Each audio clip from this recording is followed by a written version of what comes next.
మీరు చూస్తే నేను ముఖ్యమంత్రి అయినప్పుడు మొట్టమొదటిసారిగా 2014లో రాష్ట్రం విడిపోయినప్పుడు తెలంగాణ ఆంధ్రప్రదేశ్ తలసరి ఆదాయం 35% వ్యత్యాసం. అంటే తెలంగాణ 35% తలసరి ఆదాయం ఎక్కువ ఉంది.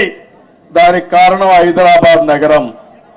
అయితే నేను బాగా కష్టపడి 2019 నుంచి 24 వరకు కష్టపడితే 14 నుంచి 19 వరకు కష్టపడితే ఆ వ్యత్యాసాన్ని 27.5%కి తగ్గించాను.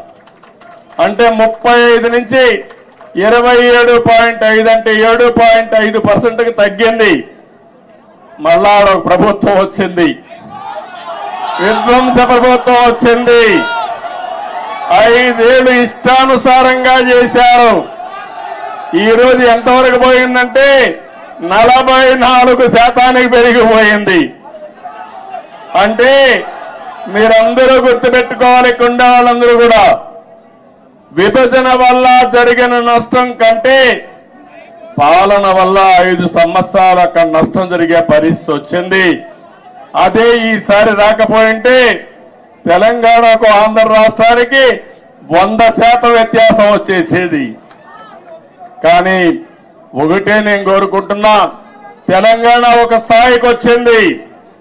దేశంలోనే మీరు ఒక్కసారి ఆలోచిస్తే హైయెస్ట్ పర్ క్యాపిటా ఇన్కమ్ ఉండే రాష్ట్రం తెలంగాణ రాష్ట్రం. పెద్ద రాష్ట్రాల్లో 3,08,732 రూపాయలు తలసరి ఆదాయం గుజరాత్ కంటే ఎక్కువైంది, మహారాష్ట్ర కంటే ఎక్కువైంది, కర్ణాటక కంటే ఎక్కువయ్యే పరిస్థితి వచ్చింది. ఇప్పుడు ఆంధ్రప్రదేశ్ చూస్తే 2,19,518.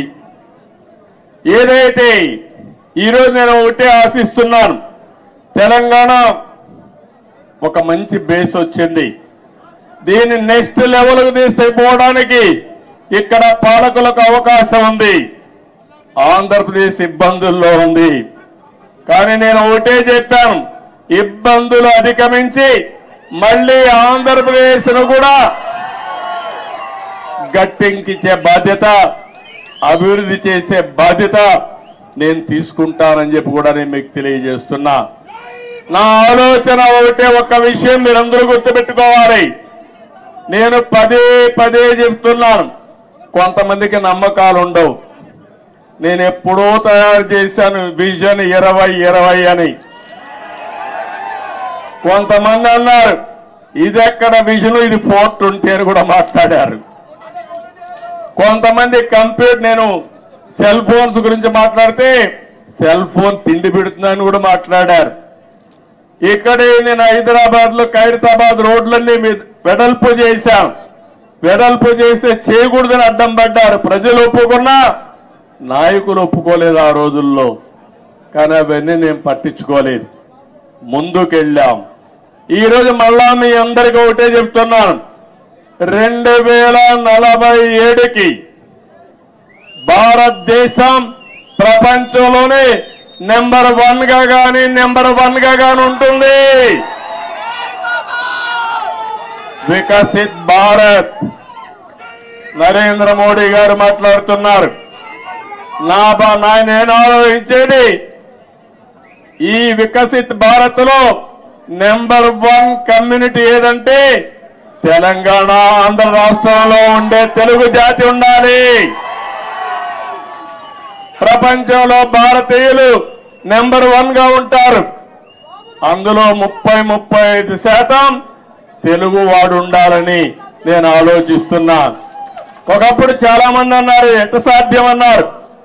హైటెక్ సిటీ కట్టినప్పుడు కంప్యూటర్ తిండి పెడుతుందని మాట్లాడిన వాళ్ళు ఇప్పుడు వాళ్ళకి తిండి కూడా వాళ్ళ పిల్లలు నేను పెట్టిన ఐటీ ద్వారా సంపాదించిన డబ్బుల ద్వారానే పెడుతున్నారు. అందుకని ఈరోజు నేను మిమ్మల్ని కోరేది, నిన్నే మీరు చూశారు, నేను ఎప్పుడు కూడా తెలుగు వారిని ఒక గ్లోబల్ సిటిజన్స్ గా తయారు చేయాలనుకున్నాను.